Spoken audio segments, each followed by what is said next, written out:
haste hapangni sakdok bedego shebuk khlai tongnai rok IGM saknai nokni nurse a sate kubuni worker rok brokni shebuk tabukbo regular khlai jagya khu bisi kolokma shebuk khaimani yagolo bo haini bagino krakshla agortala IGM saknai nok buskango ongkhori play card tilai hasteni hapangtei sakdok bedegni barjatei tongnai no hasteni mantri okrano Dr. Manik Sahano brokni shebuk regular khlainani bagai sanmung tisalaika nokhlawa ongkhori khorang tisalai salkadegma romuino haste hapang Thanio Borongni Sanmung Tongmani Sebugno regular Klanani Bagi Tei Kaisa Kok Kurza Taiklayo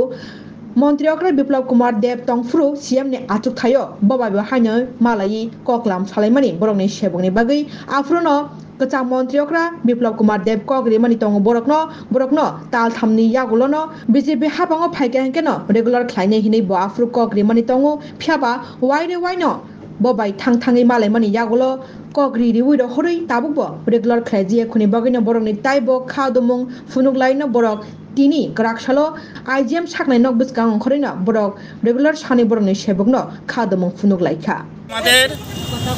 গত 25 তারিখ স্বাস্থ্য দপ্তর থেকে এক order বের হয়েছে অনিয়মিত কর্মচারীদের রেগুলারের কোনো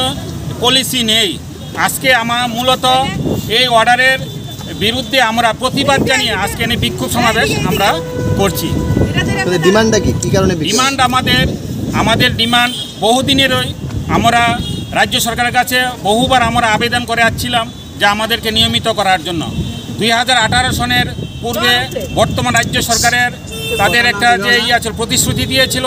আমাদেরকে নিয়মিত করার জন্য তখন প্রাক্তন মুখ্যমন্ত্রী বিপ্লব দেব মহোদয় আমাদেরকে প্রতিশ্রুতি দিয়েছিলেন যে আমরা ক্ষমতায় আসতে পারলে আমরা 3 মাসের মধ্যেই আমরা রেগুলার করব কিন্তু আমরা এরপরে মাননীয় মুখ্যমন্ত্রীর কাছে আমরা গিয়েছি উনি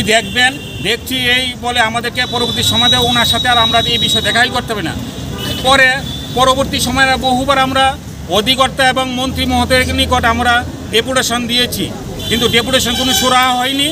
দিনে দিন আমাদের মধ্যে যারা অনিয়মিত কর্মচারী আছে তারা অবসরে চলে যাচ্ছে কেউ বা মারা যাচ্ছে তাদের পরিবারগতভাবে কেউ কোনো সাহায্য পাচ্ছে না আগামী দিনও আমাদের মধ্যে অনেক কর্মচারী আছে তারা অবসরে চলে যাবে সুতরাং আমরা চাইছি এর একটা সমাধান করে এই যে অনিয়মিতকরণ প্রথা যে বন্ধ করে রেখেছে আমাদেরকে নিয়মিতকরণ বন্ধ করে রেখেছে এটা যাতে প্রত্যাহার করে এবং অবিলম্বে যাতে আমাদেরকে রেগুলার করে এবং আমরা যাতে অন্যান্য সরকারি কর্মচারীদের মতো আমরা সকল সুযোগ সুবিধা আমরা বুক করতে পারি দীর্ঘদিন ধরে কত বছর ধরে আপনারা কাজ করছেন আমরা 25 থেকে 30 বছর বেশিরভাগ কর্মচারীরা 25 থেকে 30 বছর স্বাস্থ্য পরিষেবার সঙ্গে যুক্ত কেউ ক্যাজুয়াল কেউ ডিআরবি কেউ ডিআরডব্লিউ হিসাবে এখানে কর্মরত রয়েছে প্রথম যখন আপনারা মানে নিয়োগ হয়েছেন তখন কি কোয়া আসলো যে আপনারা নিয়মিতকরণ করা হবে প্রথম আমরা যখন নিয়োগ হয় আমাদেরকে আমাদেরকে কেউ ক্যাজুয়াল কেউ ডিআরবি বা ডিআরডব্লিউ হিসাবে নিয়োগ করেছিল তখন একটা তৎকালীন সরকারের সময় একটা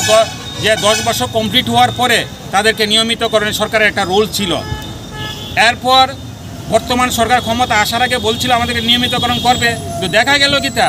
বর্তমান সরকার আসার 4 মাসের মধ্যেই নিয়মিতকরণ যে 10 বছরের যে রুল ছিল সেটারে বন্ধ করে দিয়েছে এবং বলেছিল যে এটা রিভিউ করবে কিন্তু রিভিউ করতে হবে তাদের 7 বছর চলে গেছে রিভিউর কোনো এখনও আমরা কিন্তু উত্তর পাইনি সরকার কি করবে না করবে এখন আমরা বুঝতে না কিন্তু এখন আমরা চাইছি যাই হোক অবিলম্বে আমাদেরকে যে নিয়মিত করুক নিয়মিত করে আমাদের যে অন্যান্য কর্মচারীর মতন সুযোগ সুবিধা যদি প্রদান করে আমরা অবসরে চলে যাওয়ার আগে অন্তত কিছুটা দিন আমরা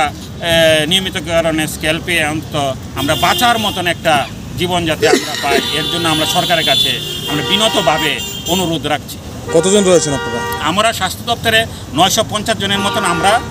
অনিয়মিত কর্মচারী রয়েছি আমার নাম রতন দেবনাথ অনিয়মিত কর্মচারী আর স্বাস্থ্য বিভাগে অনিয়মিত কর্মচারী বৃন্দের আমি সম্পাদক